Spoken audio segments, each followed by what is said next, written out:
مدینے کی حاضری۔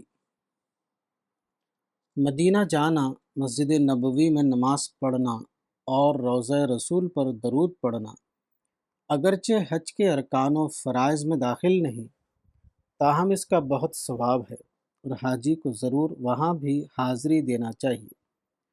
حاجی کو چاہیے کہ طواف وداع کے بعد مکے سے مدینے کے لیے روانہ ہو۔ مدینے کے سفر میں زبان پر رسول اللہ صلی اللہ علیہ وسلم کے لیے زیادہ سے زیادہ صلاۃ و سلام جاری رہنا چاہیے۔ مدینہ پہنچ کر غسل کرے اور مسجد نبوی میں داخل ہو کر 2 رکعت نماز پڑھے اور اس کے بعد دعا کرے۔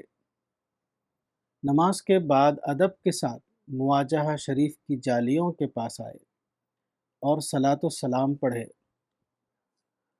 مدینے کے قیام کے زمانے میں نمازیں زیادہ سے زیادہ مسجد نبوی میں ادا کرے۔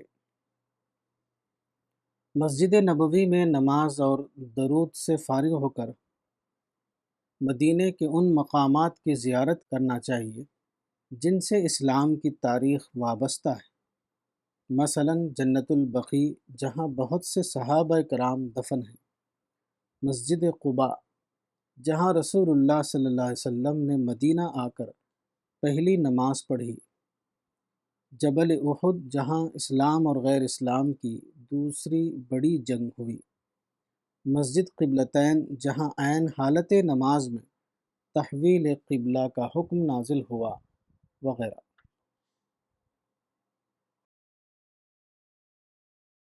کتاب حقیقت حج، مولانا وحید الدین خان، صفحہ نمبر 107۔